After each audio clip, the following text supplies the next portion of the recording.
কিছুটা বিলম্ব হলেও শেষ পর্যন্ত নির্বাচন কমিশন গঠিত হলো। এবার সিইসি হিসেবে নির্বাচিত হয়েছেন সাবেক সচিব নাসির উদ্দিন। তার পুরো টিম নিয়ে তিনি আগামী নির্বাচন ফেস করবেন। নতুন চ্যালেঞ্জ, নতুন বিষয়, নতুন রাজনৈতিক প্রেক্ষাপট। সেখানে এই নির্বাচন কমিশন কিভাবে পারফর্ম করে, এটি শুধু সারা দেশের মানুষ নয়, বিশ্ব তাকিয়ে থাকবে। কেননা বিগত যে নির্বাচনগুলো হয়েছে, একের পর এক নির্বাচন, সেই হাবিবুল আওয়াল, নুরুল হুদা, সবগুলোই ছিল ভেজাল নির্বাচন। ফলে সেই নির্বাচন কমিশনের স্বীকৃতি বিশ্বে পাওয়া যায়নি। দেশের মানুষও ভালোভাবে সেই নির্বাচন কমিশনকে দেখেনি। নতুন এই কমিশন যেটি হলো, সেটি আগামী নির্বাচনটা কিভাবে করবে, কেমনভাবে করবে, রাজনৈতিক চ্যালেঞ্জ যেগুলো আছে সেগুলো কিভাবে সমাধান করবে, তার দিকে অনেক কিছু নির্ভর করছে। বিশেষ করে একটি বড় বিষয় এই কমিশনের ক্ষেত্রে আছে যে আগামী নির্বাচনে সব দলের অংশগ্রহণ, বিশেষ করে পতিত আওয়ামী লীগ সরকারের যেই দল আওয়ামী লীগ এবং তার সহযোগীরা, তারা অংশ নিতে পারবে কি পারবে না। তারা যদি অংশ নেয় তাহলে তার রাজনৈতিক প্রেক্ষাপট কেমন হবে, সেটি রাজনৈতিক অঙ্গনে স্বস্তি ফেরাবে কিনা বা সবাই মেনে নেবে কিনা। আবার অন্যদিকে যদি তারা অংশ না নেয় তাহলে বিশ্ব কিভাবে এই নির্বাচনটা দেখবে। এমন নানা রকম হিসাব নিকাশ আছে সামনে। সেই হিসাব নিকাশকে মাথায় রেখেই নতুন নির্বাচন কমিশনকে এগোতে হবে।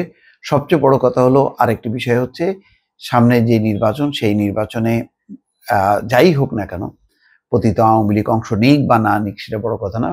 বড় কথা হলো যে প্রশাসন, সিভিল প্রশাসন এবং পুলিশ প্রশাসন, তারা নির্বাচন কমিশনের অধীনে থেকে কতখানি একেবারেই নিউট্রাল যেভাবে হয় সেই ভূমিকা পালন করতে পারবে কিনা, স্থানীয়ভাবে কোনো প্রভাবিত হবে কিনা, অথবা কোনো বড় রাজনৈতিক দল তারা চালিত হবে কিনা, সেই বিষয়গুলো কিন্তু সামনে আছে। ফলে অনেক চ্যালেঞ্জ।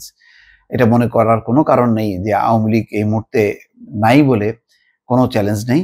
আমি মনে করি যে অনেক বড় চ্যালেঞ্জ। সবচেয়ে বড় কথা হলো নির্বাচন কমিশনের মর্যাদা পুনরুদ্ধার হবে কিনা এই কমিশনের মাধ্যমে, এটি হচ্ছে সবচেয়ে বড় বিষয়।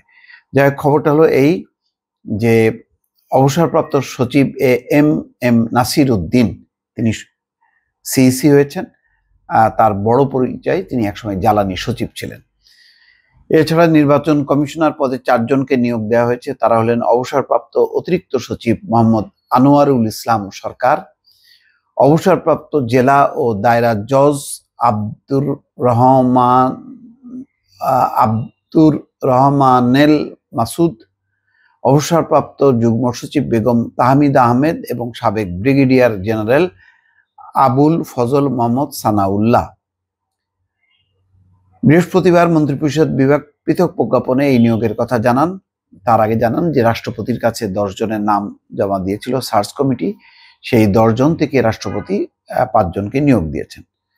মন্ত্রিপরিষদ বিভাগের সচিব ডক্টর শেখ আব্দুর রশিদের স্বাক্ষরিত প্রজ্ঞাপনে বলা হয়েছে, সংবিধানের 118(1) অনুচ্ছেদ অনুযায়ী রাষ্ট্রপতি তাদের নিয়োগ দিয়েছেন। এই আদেশ অবিলম্বে কার্যকর হবে। এর আগে নতুন নির্বাচন কমিশন গঠনের উদ্যোগ নেয় সরকার। এই পদে যোগ্য ব্যক্তিদের নাম খুঁজতে সার্চ কমিটি গঠন করা হয়। 29 অক্টোবর আপিল বিভাগের বিচারপতি জুবায়ের রহমান চৌধুরীর নেতৃত্বে 6 সদস্যের সার্চ কমিটি গঠন করে সরকার। সার্চ কমিটিতে সদস্য হিসেবে রয়েছেন হাইকোর্টের জ্যেষ্ঠ বিচারপতি এ.কে.এম. আসাদুজ্জামান। তারা শেখ হাসিনা পতনের 1 মাস পর 5 সেপ্টেম্বর প্রধান নির্বাচন কমিশনার কাজী হাবিবুল আওয়াল ও 4 নির্বাচন কমিশনার পদত্যাগ করলে নির্বাচন কমিশনারদের পদ শূন্য হয়। এদিকে যেটি বলা হয়েছে যে প্রথম আলো রিপোর্ট, নতুন সিইসি হলেন সাবেক সচিব নাসির উদ্দিন। এখানে বলা হচ্ছে যে প্রধান নির্বাচন কমিশনার হিসাবে বিএনপি যে 2 জনের নাম প্রস্তাব করেছিল, তার মধ্যে এম নাসির উদ্দিনের নাম ছিল। 2 জনের নাম প্রস্তাব করেছিল সিইসি হিসাবে। তার মধ্যে ছিলেন এম নাসির উদ্দিন। তো তাকে রাষ্ট্রপতি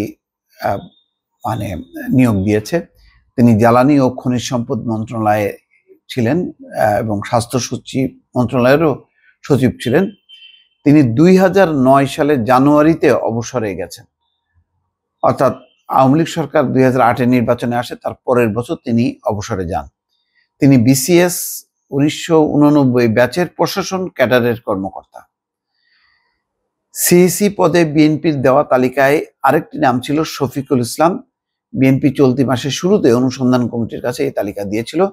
বিএনপির মিত্র দলগুলোর বেশিরভাগের তালিকাতেও এই দুই নাম ছিল। যাই হোক, বোঝা যাচ্ছে নাসির উদ্দিন এবং শফিকুল ইসলাম এই দুইজন ছিল, তার মধ্যে রাষ্ট্রপতি নাসির উদ্দিনের নামটি গ্রহণ করেছে। এখন যেটা শুরুতেই বলেছি দর্শক, যে নির্বাচন কমিশন তার হারানো মর্যাদা পুনরুদ্ধার করবে কিনা এই নতুন প্যানেল, নতুন যে টিম, তাদের উপর এটি অনেকখানি নির্ভর করবে যে তারা কিভাবে নির্বাচন কমিশন, যে সত্যিকার নির্বাচন কমিশন একটি সুন্দর সুষ্ঠু নির্বাচন দিতে পারে, সেটি তাদেরকে প্রমাণ করতে হবে। দর্শক ভালো থাকবেন, আল্লাহ হাফেজ।